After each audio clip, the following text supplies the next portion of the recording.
Welcome everyone. My name is Utsav and I am going to be speaking to you today about varicose veins, and this is the first in a series of vascular lectures that we're going to be going through in this surgical series of lectures. So let's very briefly look over our learning objectives. So our objectives for this mini lecture include recalling in brief the anatomy of the superficial and deep venous systems of the lower limb, to define and identify the causes of varicose veins, to describe the CEAP classification that is used to describe lower limb venous insufficiency, as well as outline the clinical management of patients with varicose veins.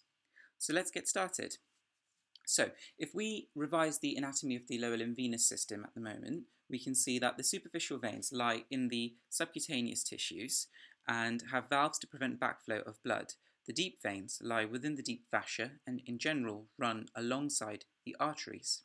The deep veins have valves to prevent backflow of blood, and usually there are two veins running alongside each major artery. The dorsal venous arch receives most of the blood from the foot, and the long venous vein starts as a continuation of the medial portion of the dorsal venous arch of the foot. The long venous vein is also known as the great venous vein, and it lies 2 centimeters anterior and proximal to the medial malleolus over here. The vein runs proximally along the medial aspect of the leg, passing behind the medial femoral condyle of the knee. As the long venous vein passes up the leg, there are a number of very important tributaries into the deep venous system. These tributaries are called perforating veins. Physiologically, blood should flow from the superficial to the deep system, and there are valves ensuring there is no backflow from the deep to superficial venous systems. The perforating veins, as well as the main venous veins, also have valves. If these valves do not exist or are incompetent, then blood can flow from the deep to the superficial system, resulting in varicose veins. So let's start off with a case.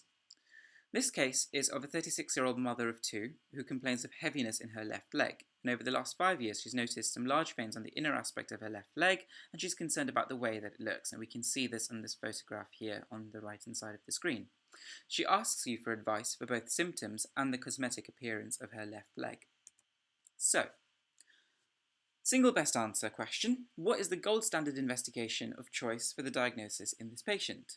Is it magnetic resonance spinography, duplex ultrasound, CT venogram, angiography, or ankle brachial pressure index? Make a note of this question and note down your answer. We'll go through the entire talk, and at the end we will revisit this question along with the answer. So let's get started. As you would have diagnosed from the image, this patient is suffering from varicose veins. Now, varicose veins are defined as subcutaneous, permanently dilated veins which are 3 millimeters or greater as measured in a standing position usually. However, they may not always be visible.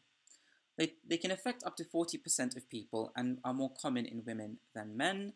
However, women of childbearing age are more at risk than women of non-childbearing age. The risk factors include obesity, pregnancy, a positive family history, and a prolonged period of standing. And the etiology itself, as we've just discussed, is of venous valvular incompetence, but the exact primary cause of it is as yet elusive. The clinical presentation of varicose veins can vary, but is most commonly as lower extremity pain, fatigue, itching, skin changes, or a heaviness sensation, as described by our patient. And we can classify lower limb venous insufficiency by looking at the clinical features. So what we see on examination of the patient: is there any visible or palpable signs of venous disease? Are there any telangiectasia, any reticular veins, any varicose veins, any edema, any skin changes associated with it, such as venous eczema or atrophy blanche, or if there's any healed or active venous ulceration?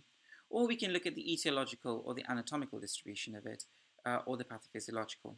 Varicose veins are formed under clinical category class 2. And this category, the CEAP classification, is used for deciding what management options to trigger in patients as well. So when would you refer a patient to the vascular service? Well, you can refer a patient whenever they have any symptoms of pain, aching, discomfort, swelling, heaviness, or itching.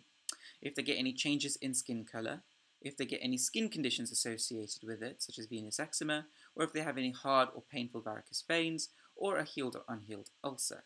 So anything above class 2 can be used to refer a patient to the vascular services. And this is what forms part of the NICE guidelines. So what investigations would we do in these patients? Well, the gold standard investigation in patients with varicose veins is duplex venous ultrasound using B-mode ultrasound, which can be used to assess for valve incompetence at the great or short venous vein, as well as any perforators. We can also examine for deep venous incompetence and if there is also concurrent deep vein thrombosis. An important point to note is that if the patient is identified to have concurrent DVT as well, you cannot treat their superficial incompetence because the venous blood will not have any route to go back. Consequently, any patient with a DVT is typically offered non-surgical management, and this is important to be aware of. So what are the management options that we have for patients?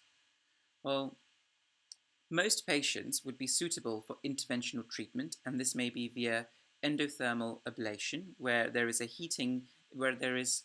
form of heating applied to the vein from inside using radiofrequency waves or laser catheter under ultrasound guidance and either a local or a general anesthetic. There is ultrasound-guided foam sclerotherapy, which involves injecting a sclerosant, which causes an inflammatory reaction leading to closing off of the vein, which can also be done under local anesthetic. Or there can be open surgical removal, such as vein ligation or stripping, but that involves other complications associated with an open surgical approach. Patients who are not considered suitable for interventional treatments or those that have concurrent DVT may choose to have conservative management, which involves patient education and compression stockings. It's also important to be aware that compression bandaging may be used in patients with surgical or interventional approaches. However, this is for a maximum of 7 days post-interventional treatment. And of course, with any management option, there are certain complications that we have to be aware of. So before we look back at the single best answer question, I just want to mention a couple of complications for each one. So if there is an open surgical approach, then there are of course damage to local structures, nearby arteries, nearby nerves, nearby vessels that can be damaged, as well as muscle structures as well. If there is superficial venous thrombosis, there is a risk of stasis of blood or DVT post-endovenous treatment. Following sclerotherapy, there could be post-sclerotherapy thrombophlebitis or venous ulceration or nerve damage. And of course, there is also the risk of not treating and going completely conservative as well, as the condition can progress. It can lead to bleeding, it can lead to hemorrhage, as well as having the cosmetic impact for patients as well. So, that is varicose veins in a nutshell. Let's go back to the single best answer question that we visited earlier on.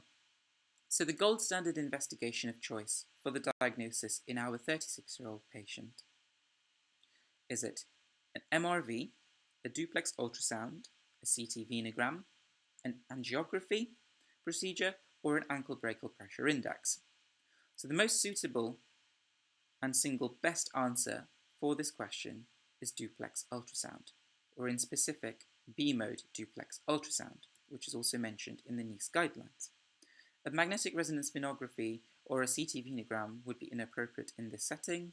Angiography would study the arterial anatomy of the lower limbs, and an ankle brachial pressure index may be considered before using compression bandaging, but is not directly investigating or diagnosing varicose veins or suggesting where the level of incompetence may be. So, in summary, varicose veins are tortuous, dilated segments of veins that occur as a result of valvular incompetence. They clinically present with a variety of symptoms, which may involve skin symptoms, pain, heaviness, or any other significant quality of life implications, such as cosmetic symptoms. They are investigated by duplex ultrasound, and treatment options include interventional and open surgical approaches for the majority of patients, and conservative options for those who may not be suitable for the interventional procedures. And that brings us to a close to our varicose veins talk. I look forward to seeing you guys again on subsequent surgical lectures. Thank you very much.